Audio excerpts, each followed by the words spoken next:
Hello friends, welcome to my channel, and this is the last video of the burn. So let's start this video from a case. So there is a 50-year-old female with a 50 kg body weight and has burned after the cooker blast, and that burn is involving the 60% of the total body surface area. Now you should calculate the amount of fluid given in first 8 hours. So the options are 5 liter, 6 liter, 7 liter and 8 liter. So let's calculate. So we have the formula known as Parkland formula. Parkland's formula, and according to this formula, the formula is 4 ml into body weight in kg, multiplied by burned surface area, So 4 ml into body weight is 50 kg. So C is 50 kg and the bond surface area is 60%. So from this formula, the amount of fluid that we will calculate, that 5, 6, 30, it is almost 1200 ml. So this is it's 1.2 liter. Sorry, it is not 1200, it is 12,000 ml. So 12,000 ml, that is 12 liter. So the total amount of fluid that should be given in, see this formula is for the first 24 hour. So in the first 24 hours, the total amount that should be given is 12 liter. So in the end, we have already discussed in the previous video that the half of the calculated fluid should be given in 8 hours, that in first 8 hours, and remaining half should be given in next 16 hours. It means 6 liters should be given in first 8 hours and 6 liters should be given in next 16 hours. So according to this formula and this concept, the answer should be actually 6 liter. The answer should be actually 6 liter, but no, the answer is actually the 5 liter. So how is it possible that we have used the formula, though the answer is not 6 liter, the answer is 5 liter? So I have to tell you that actually we have taken the body surface area involved is 60%. And you should consider one thing in mind, that if we will take the body surface area greater than the 50%, then there will be actually fluid overload in the body. If we will actually calculate the body surface area more than 50%, then usually by this method, there will be fluid overload in the body. So to prevent the fluid overload, we will not actually take the 60% as the body surface area. We will keep the body surface area as 50%. So we will not, so whether in the question they will give you 60% or 70%, you only calculate for maximum 50%. Do not calculate beyond that. As if you will calculate beyond 50%, then there will be fluid overload in the body. So to prevent the fluid overload,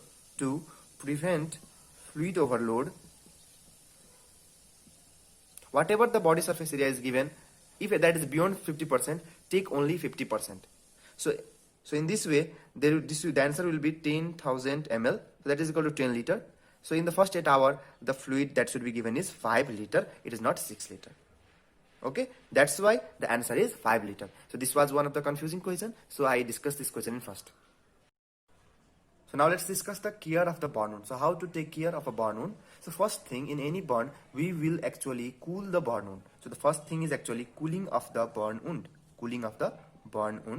So this is a very familiar thing that whenever we get any kind of burn in our hands or in our legs, then in home also, our mother or our sister will apply some agents that will cool our burn wound, or they will just irrigate the wound so that there will be cooling effect in the burn. So is the cooling really works? Let's discuss this.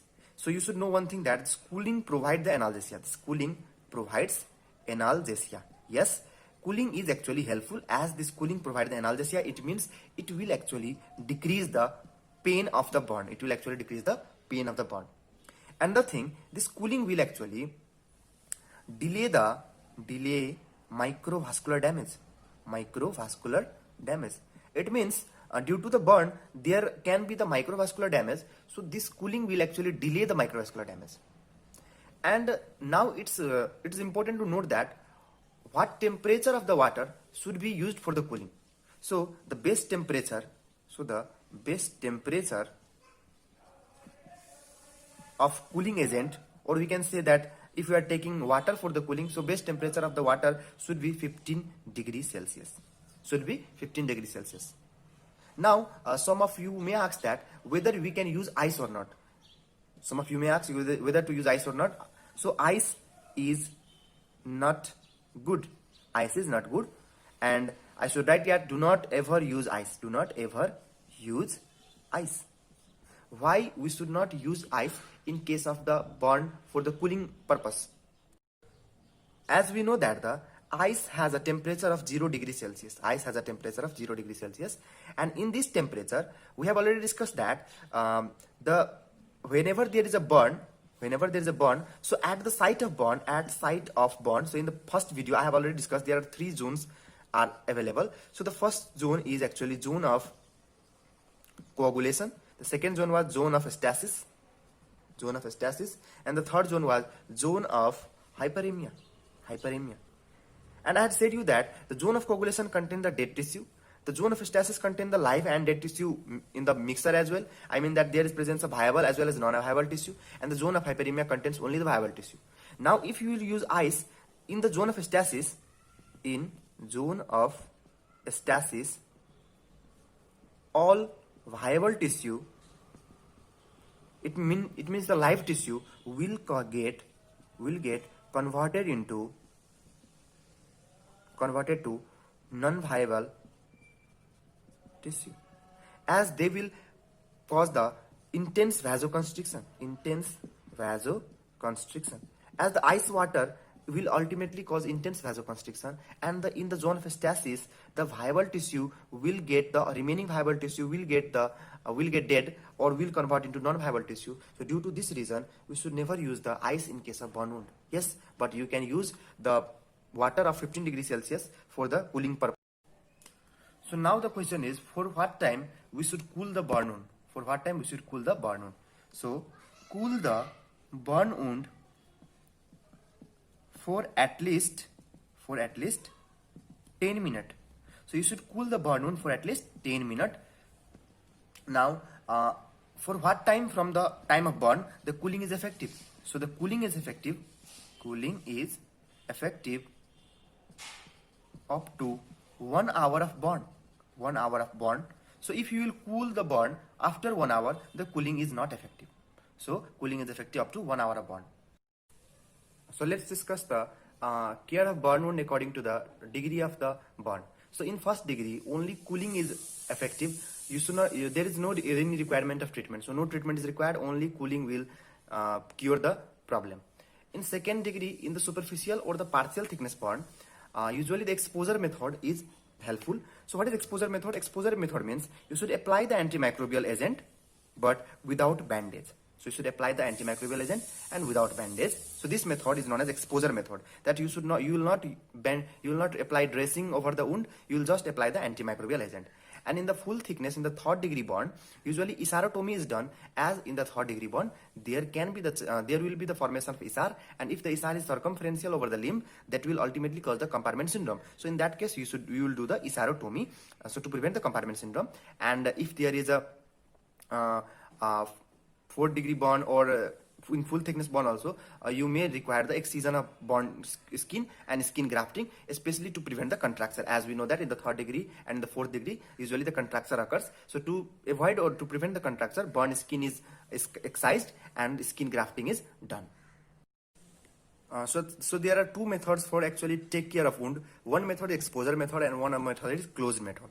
So exposure method means only antimicrobial is applied. So only antimicrobial agent is applied, and you will not apply the bandage. So without bandage. But in closed method, you will apply antimicrobial agent, plus you will also apply the bandage. So in what kind of wound usually exposure method is used? So exposure method is used especially in the superficial or the partial thickness burn. But in all other cases, closed method is used. In all other remaining cases, closed method is used. So there is MCQ question: which one of the method is most commonly used in the burn ward? So the answer is closed method. So closed method is most used method.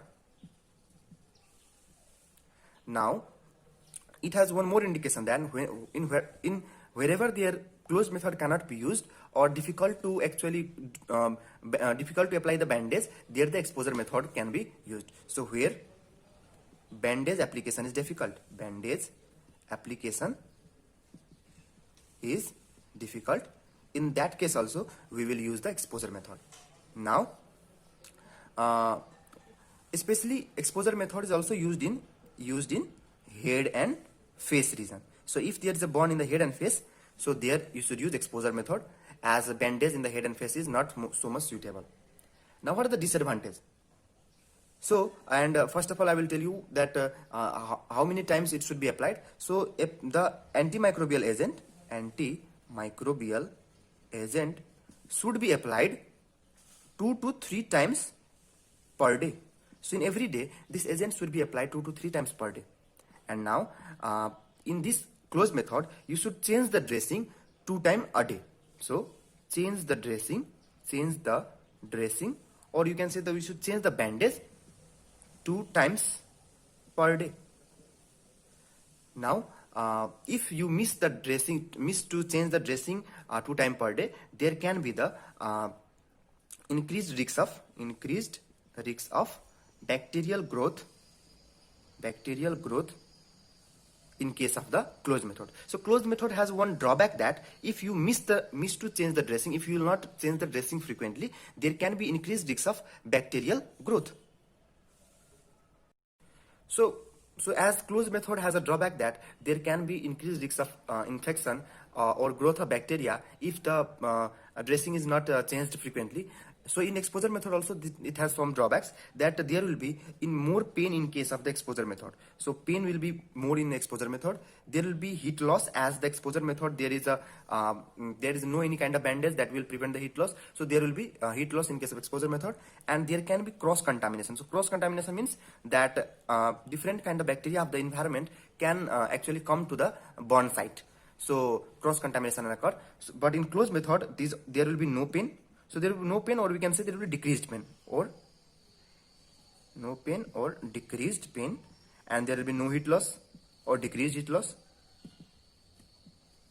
and there will be no cross contamination. So there will be no cross contamination. So these problems of the exposure method are actually not present in the closed method. And so this was about the exposure method and closed method. Let's talk about the antimicrobial agents that are used in the burn. So now let's talk about the antimicrobial agent in case of the burn. So the first thing that you should know that the burn wounds are more prone to any kind of infection. So burn wounds are more prone to infection. And if you have noticed that usually in the burn wound, the pus will be if there will formation of pus, the pus will be usually greenish yellow in color. As the pus is greenish yellow in color, it indicates that the bacteria usually that are present in the burn wounds is actually Pseudomonas. And this is the reason that we will give such antimicrobial agents which are effective against Pseudomonas. So use antimicrobial effective against Pseudomonas. So what are the antimicrobial agents that are effective against Pseudomonas? So there are 4 antimicrobial agents, and usually the topical agents are actually preferred over the systemic agents. So usually that's why in the case of burn, we will especially give the topical agents to the patient. And the drugs are, so the first drug is silver sulfadiazine 1%. The second drug is silver nitrate 0.5%. The third drug is mafenide acetate 5%, and the fourth drug is silver sulfadiazine plus cerium nitrate. So there are almost 4 drugs that are especially used topically in different conditions. So let's discuss each in detail. So let's talk about the silver sulfadiazine. So silver sulfadiazine is actually effective against Pseudomonas, and it is also effective against the methicillin resistant Staph aureus. Methicillin resistant Staph aureus, that is MRSA. And this is basically the broad spectrum antimicrobial agent. So it is a broad spectrum drug or agent. The third thing is that the silver sulfadiazine is actually less systemically absorbed. So if you will apply topically, it will be less systemically absorbed. So there will be less metabolic side effect. So the side effects are very less if you will apply topically. And silver sulfadiazine is the most commonly used antimicrobial agent in the case of burn. So most commonly used. But yes, you have to always know that in what situation they are not used. So they are not used first in case of new graft. So whenever there is a new graft, so do not use silver sulfadiazine, as the silver sulfadiazine actually destroy the new graft. So do not use in new graft. Another thing is that they will actually retard the epithelial migration. So may retard epithelial migration and affect the wound healing.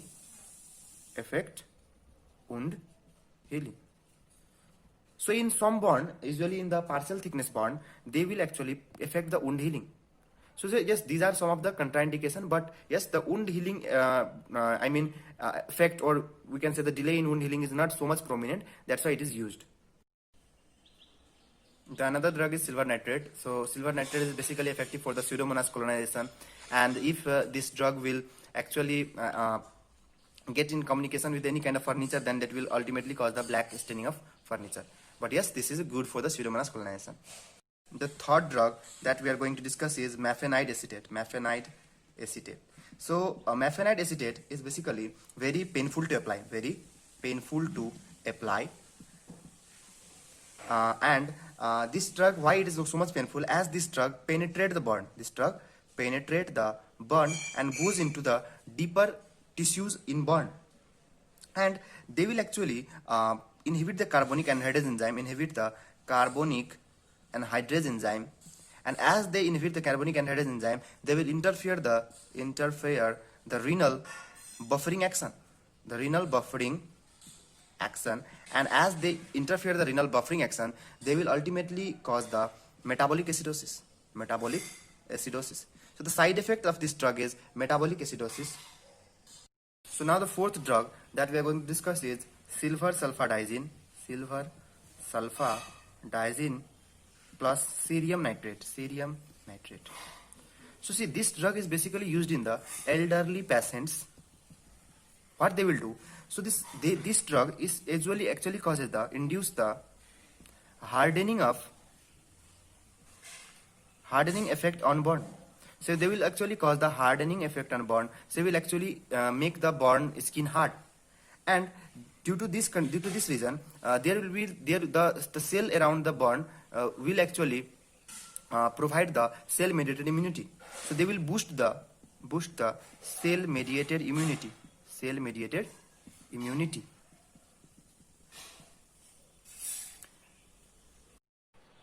So now we will talk about the dressing material used in burn.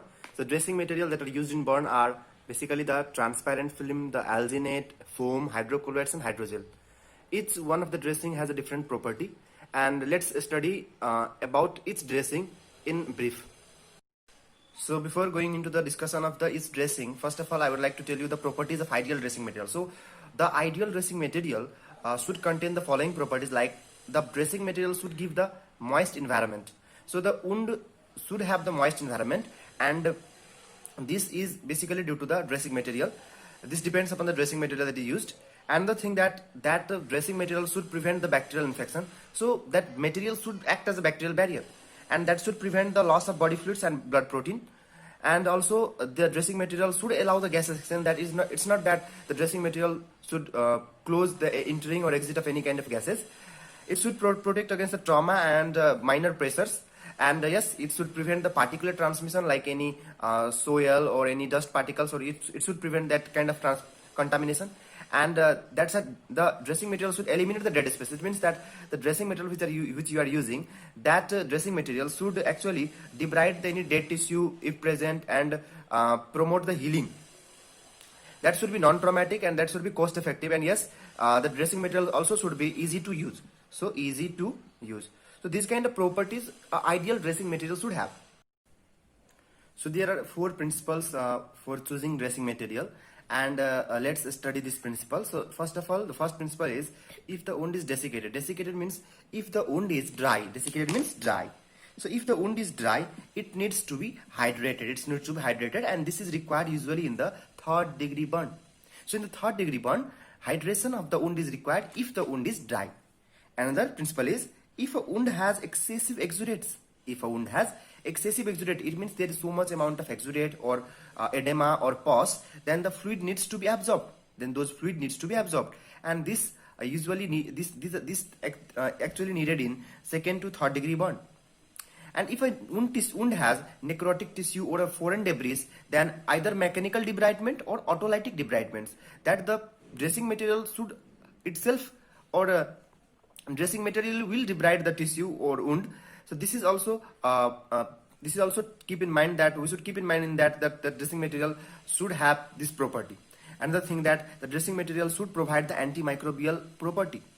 So these are the 4 principles which we actually keep in our mind while selecting a dressing material.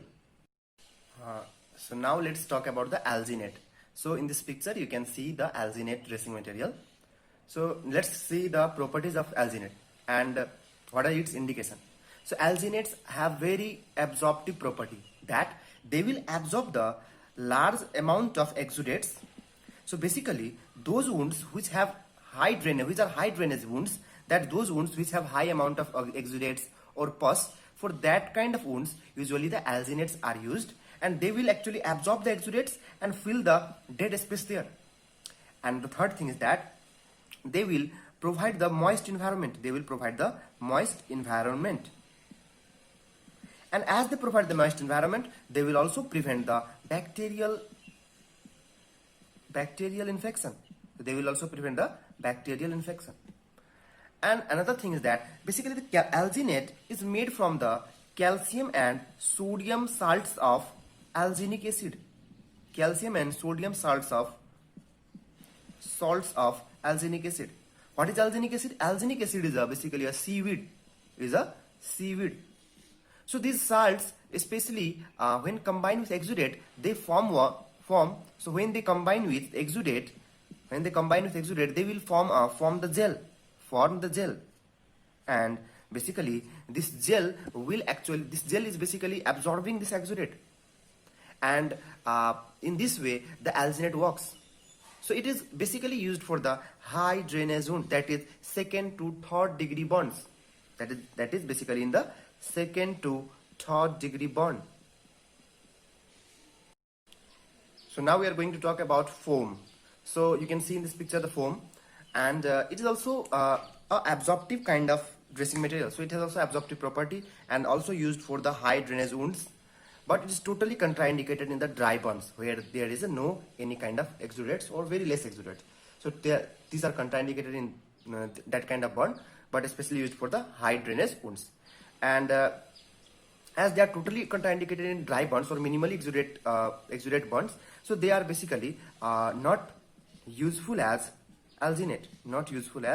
So in comparison with alginate is more useful than foam, and they will also cause the autolytic debridement. So one of the benefit is that they will cause the autolytic debridement. Basically the foam is made up of polyurethane polymers.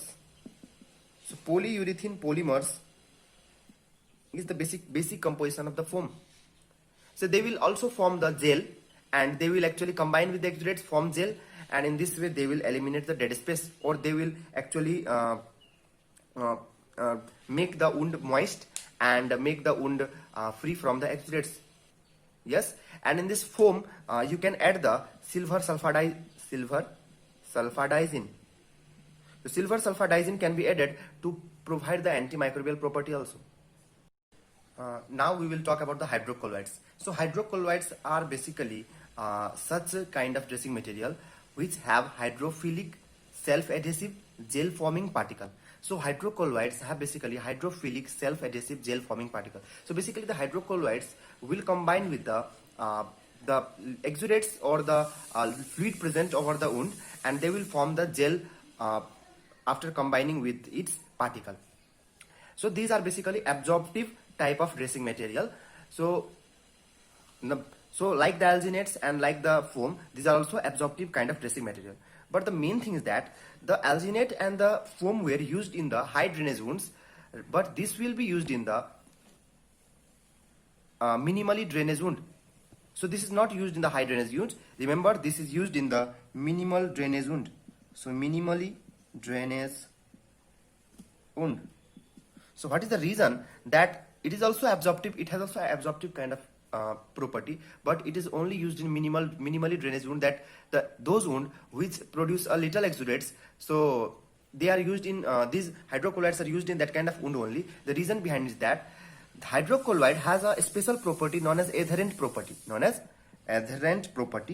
So as they are adherent to the wound surface, so these hydrocolloids can adhere or can stick to the wound surface. So that's why if they will form a large amount of gel, they will cause the wound, they will cause more enlargement of wound and delay the wound healing. So that they are not used in case of or they will lacerate the wound, or they can lacerate the wound if that wound is high drainage. So that is why it is not used in the high drainage wounds. So in the high drainage wounds, it is not used due to its adherent property, but the alginates and the foam were non-adherent, and that's why they are used in high drainage wound. So there is one thing that it will also cause the autolytic debridement. So whatever the necrotic debris present over there, whatever the foreign material present over there, this hydrocolloid will itself cause the debridement of that kind of tissues. And initially they may make the wound large, but later will encourage the granulation tissue formation and reepithelialization. So we can say that in later stage they will promote the wound healing. So the main thing that you need to know that hydrocolloid is not used in the high drainage wounds. It is especially used in the minimally drainage wounds, basically due to the adherent property. So now we are talking about hydrogel. So hydrogel is similar to somehow hydrocolloids. So it will also cause the autolytic debridement of the tissues, that the foreign tissue, the necrotic foreign debris or the necrotic tissue are debride. Basically this debridement is necessary for the wound healing, and it will also rehydrate the wound bed. See, actually the hydrocolloid was not doing any effect to the wound bed, it was only affecting on the wound surface. But this hydrogel will affect the wound bed also. And as this dehydrating the wound bed, they will cause the excessive hydration sometimes, not all the time, but sometimes cause the excessive hydration. And due to excessive hydration, there can be the maceration of wound.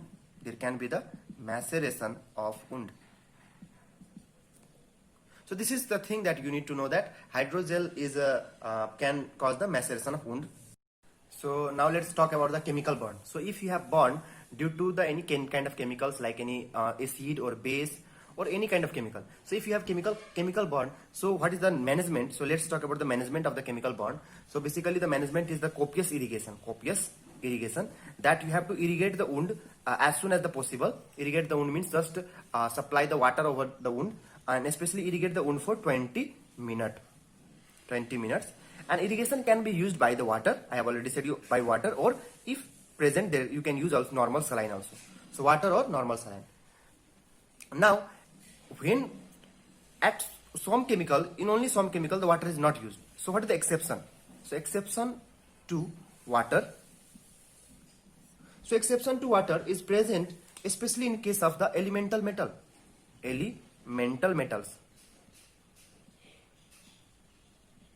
So if there is any kind of elemental metals, now if the elemental metals will combine, if you have any, let's suppose if you have burn due to any elemental metals. So if you have burn due to elemental metals and now you are using the water, they will ultimately cause the exothermic reaction. That is why we will not use water in case of the elemental metal burn. And one more exception, one more thing, that exception to inward, exception to water, phenol. So if you have burn due to the phenol, do not use water. If you will use water with phenol, again the wound will be deeper infiltration. So it will also it will cause basically the deeper infiltration of the wound. So that is why water is not used in case of the burn due to elemental metals and phenol. Now let's talk briefly about the electrical current burn. So burn due to the electrical current. So before starting this topic, you have to know that there are two kind of current. One is alternating current and one is direct current. So AC and DC. Now which one is more dangerous? Then the answer is alternating current is more dangerous. That we have already studied in our +2 examinations. And now let's study that. See, AC current basically are not present in our home. AC current are present in the electricity poles, or we can say the wires of electricity. So in electricity wires, basically the alternating current are present, and usually whenever the any person is attached or in contact with the alternating current, this alternating current will actually create a state of tetany, in body. So what is tetany? Tetany means contraction of vigorous contraction of muscle of body. So muscle. So in tetany there will be vigorous contraction of the different muscle of the body. So ultimately the alternating current will cause the state of tetany or the vigorous contraction in the body, like the tetanus. And in this situation, the person will be attached to the electric current or the source of electric current. So person is attached to current source, and the person cannot detach by himself. So cannot detach. So you cannot detach that current just by your own effort. So always use the insulating material to detach that person. Use any stick or use any bamboo stick to actually detach that person. If you will go and start to detach by yourself, you will also get current. So never ever detach the person by yourself. Use any stick or any insulating material if a person has in contact with the alternating current. What the alternating current will do to our body? So basically alternating current, first of all, as it causes the muscle contraction, it will cause the muscle damage.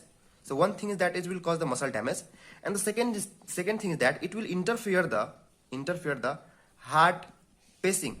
So in the heart rhythm or heart pacing, it will interfere, the AC current will interfere. So it is mandatory to do electrocardiogram. So it is mandatory to do electrocardiogram whenever the patient of the alternating current will come. Now in the DC or direct current, so the DC current is actually present in the appliances. So whatever the electrical appliances you are used, like any iron or any kind of electrical appliances, in those appliances the direct current are present. And whenever a person gets the DC shock, especially what happen, there will be two wounds present in the body. There will be two wounds present. So one wound is entry wound, and another is the exit wound. So basically the entry wound, usually the entry wound are present over that area where the person touches the direct current. So usually present in the fingers or in the hand region, and the exit wounds are in that areas where the person is in contact with the earth surface, or you can say the floor. So they are usually present in the leg area. So there will be two wounds. One wound is entry wound, and another wound is exit wound. Exit wound is usually present in the leg area, and entry wound is usually present in the finger or hands. And yes, the wound are especially a small wound, not larger wound. So their wounds are a small wound, but yes, they are deeper wounds. So small and deeper wounds are basically the hallmarks of the direct current, and they will also cause the nerve and tendon if they are present over the wound. So can cause the nerve and tendon damage. But yes, they are not life-threatening like the alternating current shock. And yes, the management will be same in any kind of wound. So thank you for watching the video, and please like,